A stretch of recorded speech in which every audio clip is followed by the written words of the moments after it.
On tonight's North Fulton Prep Rally, the basketball season has come to an end, but we're not finished yet. We look back at the girls' season and recap the ladies' teams from around the area. And we'll spotlight some amazing individual performances and give you our picks for the All NFPR Team. North Fulton Prep Rally is your home for North Fulton High School basketball action, and it starts right now.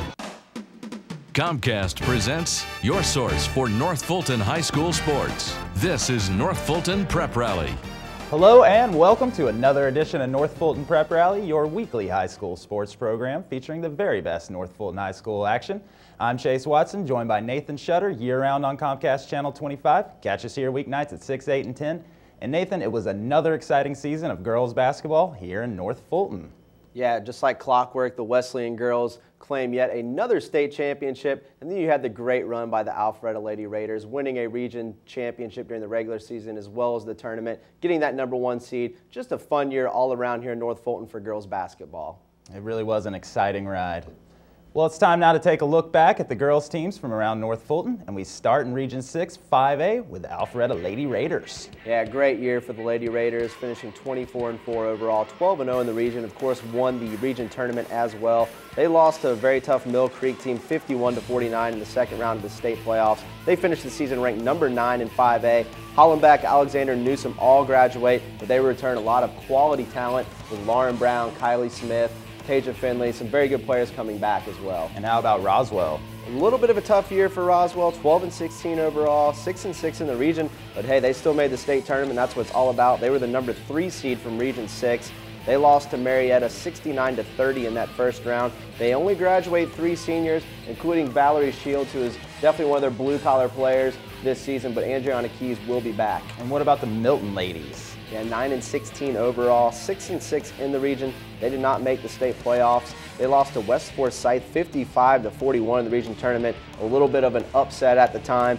Top 2 scorers, Aaron Brundage and Grace Farnsworth, both seniors, so they will not be back next year. So maybe a little bit of rebuilding going on over at Milton. And the Centennial girls. Pretty solid year for Centennial, 11-14 overall, 4-8 in the region. Did not make the state playoffs. They lost to Roswell in a barn burner, 55-53 in that region quarterfinal to just miss out by 1 game. So they fought to the end. It seemed like they got better all season long. They graduate 3 seniors, but have some solid underclassmen that played a lot this year. And last but not least, the ladies from Northview. Yeah, they were 9-17 overall, 3-9 in the region in the post-Cindy Wallace era for the first time in 4 years. They lost to North Forsyth 45-44 in overtime in the region tournament, just 1 point away from the state playoffs. Gave the North Forsyth Raiders all they could handle. Tolu Aremu and Alexis Kaskanis graduate, but several key players will be seniors in 2013. Now, how is region realignment going to affect the teams in North Fulton? It's going to mess a lot of things up. The state of Georgia going to 6 classifications next year, and they're taking all of our North Fulton teams that have been a very fun rivalry the past couple years, all of them, most of them being in Region 6, and kind of spreading them all over the place. Milton and Roswell are going to be in a region with some of the Cobb and Cherokee schools in 6A. And then Region 6, 6A, is going to have a couple of the other teams. Alpharetta, Centennial, Chattahoochee, and Johns Creek will be in there with some Forsyth teams. And then Northview, North Springs, and the new school, Cambridge, will all be in 5A next year. So we're going to lose a lot of the rivalries, which I think is a shame for the fans and the players who grow up playing against each other to be separated like that. But hopefully we'll have some good non-region games here in North Fulton. Yeah, and maybe we can start some new rivalries. That would be exciting.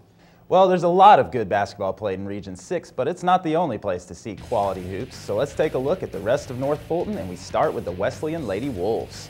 Just another dominant year from Wesleyan, 29-4 overall, 8-0 in the region. The 2012 Class A state champions. Of course, they lost in the region championship game to St. Francis, but they won the big prize, knocking off Southwest Atlanta Christian 68-44 in the state championship. The 5th straight title, 9th in the last 11 years. Just utter dominance from Wesleyan. How about Chattahoochee?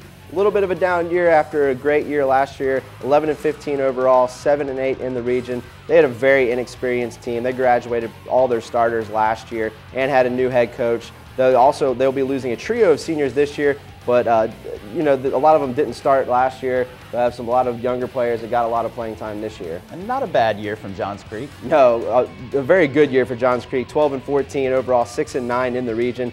Just the second year of the varsity region play out of them.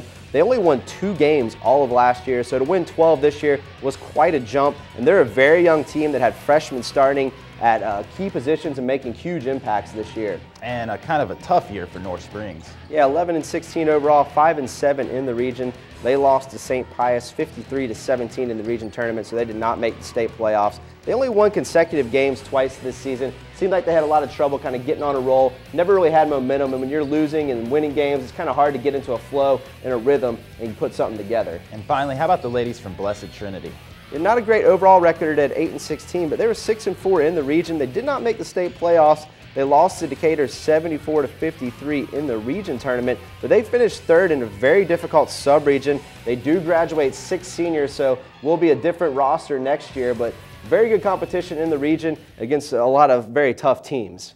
All right, this Wesleyan run has just been absolutely unbelievable to watch the last couple of years, but do you think they can make it 6 in a row next season? Well, I would never count out Jan Azar and the Wesleyan Wolves. They've proven over the years that they're a very quality basketball team, but it's going to be a lot more difficult next year. They're moving up to AA. They're put in a region with Lovett, who is the defending AA state champions, as well as GAC, who is a perennial state power.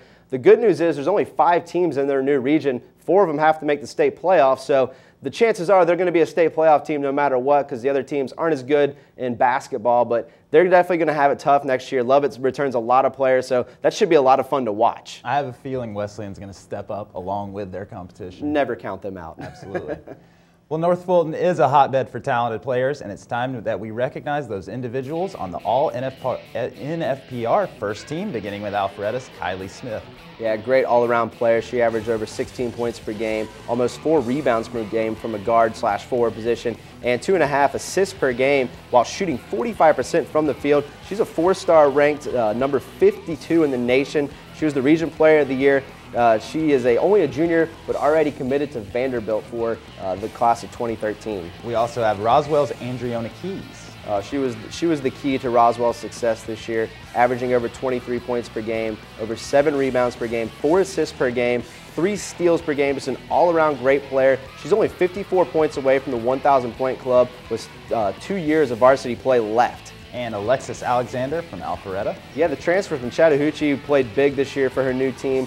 Almost 15 points per game, over 8 rebounds per game, shot 60% from the field, and she can shoot it from 15 feet. I mean, she's not just like a cleanup rebounder. I mean, she can step out and shoot it for sure. She is committed to UNC Charlotte to play next year. Holly Wilkins from Wesleyan also makes the squad. Unbelievable player for 4 years over at Wesleyan, averaged almost 16 points per game, over 6 rebounds per game, over 2 steals per game. She was part of those 4 state titles during her high school career, and she played a very key role, especially the past 2 years, and definitely this year. She is committed to Furman, and I have a feeling that we will see her making a huge impact at the college level. The final member of the first team, Erin Brundage of Milton. Yeah, the senior averaged over 12 points per game, over 3 rebounds per game. She's not a very tall person, just under 2 assists per game, and almost 2 steals per game. She also has a great website that she put together. I found very impressive, really kind of promoting herself with highlights and pictures and all kinds of stuff. She's committed to Queen's University of Charlotte, so she'll be playing at the next level next year. It's time for you to give out an award. Who is your player of the year for North Fulton? Well, this is a tough one. A lot of people will kind of default towards a senior, but it's actually 2 underclassmen that caught my eye this year. Kylie Smith, just an all-around great player for Alpharetta. She's on a very good team, so she has a great supporting cast. And Andriona Keys, I can't imagine Roswell making the state playoffs without her effort this year. She just does it on both ends of the floor. Only a sophomore. She's only going to get better over the next couple of years. And I'm going to kind of be a cop-out, kind of a little bit of a coward. I'm actually going to name them my co-players of the year. Kylie Smith, Andriona Keys, 2 great players. I can't pick between them. The dreaded co-MVP, but they both deserve it, absolutely. They were great. Both of them were great this year. Well, there are more than just 5 great players here in North Fulton, so it's time to unveil the All NFPR second team, and we start with Milton's Grace Farnsworth. Yeah, good year for a new player transfer. She moved from Utah to Milton. She averaged 11.4 points per game and 3.7 rebounds per game. She was previously committed to the Utah Utes at one point, kind of opened that up after moving to Georgia, but she's still considering Utah along with Long Beach State and Utah State, so looks like she'll be heading back out west to play college ball eventually. Northview's Meredith Tarver. Yeah, only a junior, but she was one of their better players this year at 12.4 points per game, over 7 rebounds per game. Her best season as a third-year starter for Northview. Coach Dice said that she's a tremendous finisher around the rim, a great rebounder, and also a dangerous shot blocker. She's going to play in college, still has many options, but a whole other year of high school to go before she makes that decision. Also joining the second team, Centennial's Paige Elliott. Yeah, only a sophomore. The center averaged over 10 points per game, 7 boards a game, and 2.5 blocks per game. Very young player who I think is going to get much better over the next couple of years. She's 6'1". You can't teach that. I think her offensive game is going to develop into a much more aggressive player here in the next couple of years. And one of my favorite players this year, Valerie Shields. Mine too. Averaged 9 points a game, 6 boards a game, all while playing with a torn ACL. She was definitely the #2 player on this team behind Keys. Valerie is going to have, actually she just had her 3rd ACL surgery last week. So her basketball playing days are finished. But what a great way to go out for the senior, making the state playoffs. And the final member of the second team, Allie Buchalski of Johns Creek. Yeah, another junior on the team, 10.5 points per game, 13 boards per game. That's pretty unbelievable right there. She's not the tallest girl in the world, but she's a blue-collar worker. She really fights for every possession. 2-time MVP for Johns Creek basketball, and she's also a 2-time state champion in cross country. So a lot expected out of that Johns Creek squad next year, I believe. So who else had some standout seasons this year? It's tough to pick just 10 girls to be on these teams. There's just so much talent in North Fulton. Lauren Brown, she's one of the better players in North Fulton. I think she'll probably be a first-teamer next year. She does so much on that talented team. I think her role is going to increase a lot over at Alpharetta with a couple of seniors graduating. Also, Tolu Aremu from Northview, Katie Firking from Wesleyan, Summer Smith of Milton, Chelsea Reese Centennial. I mean, you could bust out the rosters from every team right now. I could pick 3 or 4 more players off there that are very deserving of accolades for great play this year. Yeah, and with all the underclassmen coming back next year, we're going to have a phenomenal season next year in North Fulton. It's going to be a lot of fun. All right, well, that'll do it for this week. Catch us back here on Comcast Channel 25 next week for game highlights and features. And be sure to like North Fulton Prep Rally on Facebook and follow us on Twitter to see what's happening on the show. For Nathan Shutter, I'm Chase Watson. Thanks for watching, and we'll see you under the lights. Grab some wood there, bub.